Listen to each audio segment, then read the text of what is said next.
News লাইভৰ অনন্য অনবদ্য আৰু মননশীল অনুষ্ঠান হোমেন বৰগোহাঁইৰ সৈতে কথাবাৰ্তা। হোমেন বৰগোহাঁইৰ সৈতে কথাবাৰ্তাৰ আজিৰ অতিথি শিক্ষক আৰু শিক্ষা বিষয়ক আলোচক মানিক চন্দ্ৰ নাথ। বিষয় অসমীয়া মাধ্যমৰ স্কুলবোৰৰ ভৱিষ্যত আৰু শিক্ষক বিদ্ৰোহ। মিষ্টাৰ নাথ, আপুনি এজন স্কুল শিক্ষক, বাৰপূজীয়া উচ্চতৰ মাধ্যমিক বিদ্যালয়ৰ আপুনি এজন প্ৰবীণ শিক্ষক।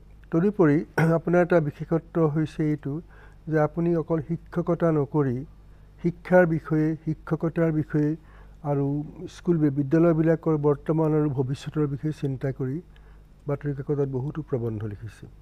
আচলতে আপোনাৰ প্ৰবন্ধবোৰেই আপোনাৰ প্ৰতি মোক আকৃষ্ট কৰিছে। আজি আমি এটা অতি গুৰুত্বপূৰ্ণ বিষয় যে অসমীয়া মাধ্যমৰ স্কুলবিলাকৰ ভৱিষ্যত, সেই বিষয়ে আলোচনা কৰিবলৈ আপোনাক মাতি আনিছোঁ। এইটো অকল স্কুলবিলাকৰ বুলি নহয়, শিক্ষাৰ বুলি নহয়, অসমীয়া জাতিৰ কাৰণেই এটা অতি গুৰুত্বপূৰ্ণ প্ৰশ্ন যে অসমীয়া মাধ্যমৰ স্কুলবোৰে যোৱা 150-200 বছৰ ধৰি অসমীয়া সাহিত্য, সংস্কৃতি, সমাজ গঢ়ি তুলিলে, সেই স্কুলবোৰ যদি বিপন্ন হয়, সেই স্কুলবোৰ যদি অনিশ্চিত ভৱিষ্যতৰ সন্মুখীন হয়, তেতিয়াহ'লে ক'বলৈ গ'লে গোটেই অসমীয়া ভাষা, সংস্কৃতি, জাতীয়তা, সমাজ গোটেইবোৰেই সংকটৰ সন্মুখীন হ'ব। এই বিষয়ে আলোচনা হোৱাটো দৰকাৰ। মই ইতিমধ্যে শিক্ষামন্ত্ৰীক মাতিছোঁ। আজিলৈকে মই কোনো এজন শিক্ষকক মতা নাই, বা মোৰ চকুত পৰা নাছিলে কাৰণে, বা মই পৰিচয়টো কম কাৰণে।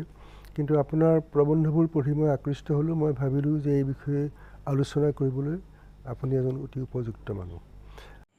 বিভিন্ন শিক্ষাবিদসকলে শিক্ষণ আৰ্হি অৰ্থাৎ টিচিং মডেল বহু সৃষ্টি কৰিব, বহু পৰিমাণে আছে, কিন্তু বেছিভাগ টিচিং মডেলেই আমাৰ ছাত্ৰ ছাত্ৰীসকলৰ বাবে প্ৰাসংগিক নহয়, কিছুমান অসুবিধা আছে। আৰু আচল অৰ্থত ক'বলৈ গ'লে আমাৰ ছাত্ৰ ছাত্ৰীসকলক তেনেকুৱা টিচিং মডেল লৈ পঢ়োৱা নহয়। মই মোৰ অভিজ্ঞতা আৰু বহুদিনা চিন্তাৰ অন্তত মই নিজে এটা টিচিং মডেল প্ৰস্তুত কৰি উলিয়াইছোঁ, আৰু মই নিজে সেই টিচিং মডেলটো ব্যৱহাৰ কৰি বহুত উপকৃত হৈছোঁ।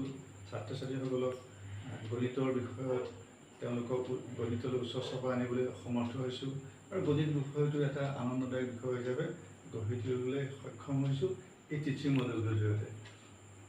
টিচিং মডেলটো প্ৰকাশ হৈছিলে এখন সাপ্তাহিক বাতৰি কাকতত, আৰু তাৰপিছত যেতিয়া শিক্ষকসকলৰ মাজত সেইটো প্ৰচাৰিত হোৱাৰ পিছত আমাৰ নগাঁও জিলাৰ অধিবিদ্যা পৰিষদৰ যিখন আলোচনী আছে শিক্ষা সমীক্ষা, তাৰ সম্পাদকে আগ্ৰহ প্ৰকাশ কৰিলে যাতে আমাৰ আৰু বহলভাৱে প্ৰচাৰিত হওক। সেইমৰ্মে তেওঁলোকে এই আলোচনীখনটো মোৰ গণিত শিক্ষাৰ আৰ্হিটো তেওঁলোকে প্ৰকাশ কৰিলে। থুলমূলকৈ গোটেই কথাটো ক'বলৈ গ'লে, আমি যিটো টপিক বা যিটো লেচন শিক্ষকে পঢ়ুৱাবলৈ লৈ যাব, সেই লেচনটো তেওঁ সুন্দৰভাৱে পৰিকল্পিতভাৱে কিছুমান সৰু সৰু খণ্ড বা চাংকত ভাগ কৰি ল'ব।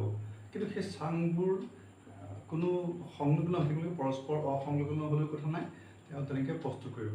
তাৰপিছত চাংকেইটা ছাত্ৰ ছাত্ৰীসকলৰ মাজত এৰি দিব, আৰু ছাত্ৰ ছাত্ৰীসকলে যাতে সেই চাংবোৰ তেওঁলোকে তাৰ ওপৰত অধ্যয়ন কৰিব পাৰে, তাৰ ওপৰত তেওঁলোকে আলোচনা কৰিব পাৰে, দলগতভাৱে সেই কামটো কৰিব।